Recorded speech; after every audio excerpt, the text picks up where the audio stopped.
What is up, guys? Welcome back to another YouTube video at the world of AI. In today's video, we're going to be taking a look at Stability AI's new stable diffusion model, in which they have released the SDXL base 1.0 model as well as its refiner model.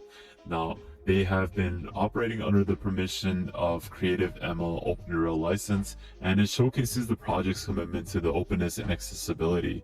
Now, these models have been designed to empower developers and researchers with the cutting-edge natural language processing capabilities by offering improved performance and functionalities over their predecessors. And you're able to get such amazing generated images from this, and this is something that has been growing and has substantial enhancements over its base 0.09 model. And this is something that I'll showcase throughout today's video, as I'll show how you can actually install it.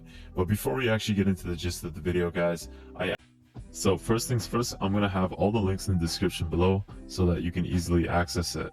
Now, you might need Git, which is an application to help clone repository as well as help unpack different dependencies for different projects. So make sure you have that application installed before you start working with this tutorial. Secondly, you'll need Python, and this is common sense, as you'll be using this as your code editor to help install this code as well as this application. So once you have that installed, go on to the model card for the Stable Diffusion XL base model, and there's also a refiner model. So what you want to do is open up these two links that are in the description below.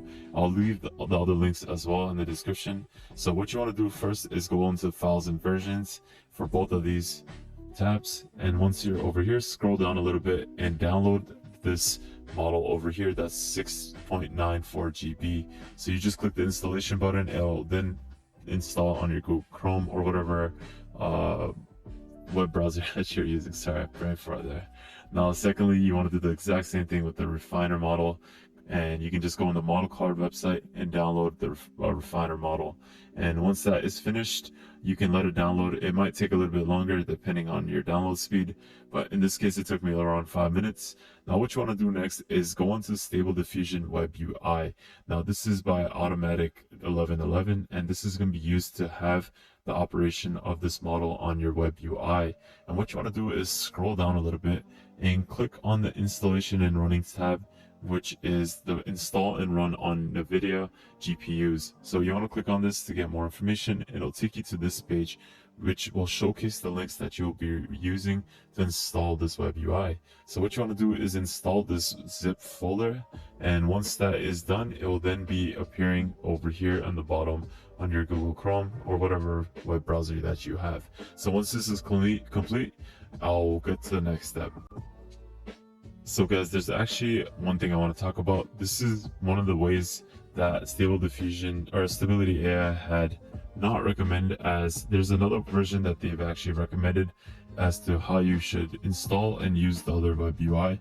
As this one, they said that you were able to get really good results, but it's not compared to the other one. So if you want to make a tutorial, if you want me to make a tutorial on that, I can definitely do so. And that's something that has been recommended by Stability AI, so you can get the best stable diffusion generation with this new release. So if you want me to make a video on that, please comment in the description below and I can definitely do so. But once you have all the files installed, you can basically move the zip folder onto your desktop, and you can extract all of them if you have the extraction downloading application to do so. That is WinRAR. If you guys don't have that, it's free to install, but I extracted it all over here on my desktop. Now what you want to do is click on the WebUI app folder over here, click on models, and then click on Stable Diffusion. And what you want to do now is copy and paste the two model cards that you just recently installed, and you want to paste them both over here. Now this is going to take a little bit longer, as both of these model cards are around 7 GB, so this might take a couple seconds, and once that is done, I'll be right back. Now that has been finished copying over into the Stable Diffusion model card folder, what you can now do is go on to the files that you just extracted, and what you want to do first is click on the update.bat file. Now this is going to take a couple seconds for you to start installizing, so once it is done, you can just click enter and click any key, and then it will be operational. And now secondly, you want to do the same thing with run.bat, and it's going to start installing a couple things. So once that is done, I'll be right back. just to give you guys a little bit of knowledge and context of what we're doing. The update file is used to update any of the different types of requirements that are needed to install it. So in this case, it was just a couple seconds for me because I already had everything installed, such as PyTorch, for example. So I had everything installed. Now I'm running the run to actually install the dependencies for this application, as well as installing the different models that are required for this application. So it's going to take a little bit longer. So it could even take approximately like 10 minutes to 5 to 10 minutes. So once that is done, I'll be right back. You can see it's installing. It's just taking way too long, but that's because I don't have the right requirements to install it.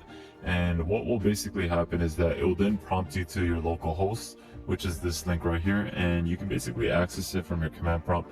It will state it over here at the bottom, and once it's finished loading, you'll then be able to open it up on your Google Chrome or your web browser, and you can basically open it up on your local host, and you can start playing with the WebUI, and it will basically look like exactly like how it looks with Automatic1111. It will look like this. You have a user interface like this.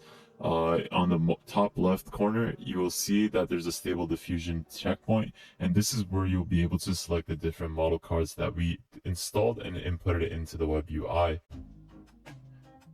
Now guys, this is a fairly easy installation process, but if you have any sort of questions, please list it down in the description below and I'll try my best to answer every single question. Now, basically, let me just give you more additional information as to this model's training, as it's something that has been expanded and enriched upon, basically comparing to its previous actual model, which is the base 0.9 model. It has been able to get a grasp of a more extensive range, I would say, of the different nuances as well as the context that is associated with the model, and it makes it more adaptable at understanding different types of generation that a human would input. And this improvement basically helps the model open up to new possibilities for you as a user, as well as looking at different ways to integrate the different types of NLP systems or capabilities into this whole base model. And this is what this SDXL base 1.0 model is about. Now, the SDXL refiner model follows the same type of pattern of its advancement of its predecessor, but it builds upon the foundation of the SDXL refiner 0.9 model. And this basic new version allows for a boost and a significant enhancement that further elevates its performance and usefulness. You're able to get more of a fine-tuned model training process, which gives you the best generation of content. We can see that in this generation model card image, you're able to get more of a refined image of a certain type of background. You're able to see it's more HD and there's more quality, and it's just something that helps the whole process refine and fine-tune its picture generation. And this is something that requires a lot more input to computate this capability, but it's definitely worth it as you're able to get the best output. And this is the capabilities of these two new models, so I highly recommend that you check this out. Obviously, you're going to need a right GPU to run this, but with that thought, guys, thank you guys so much for watching. I hope you found today's video very helpful and you got some sort of value out of today's video.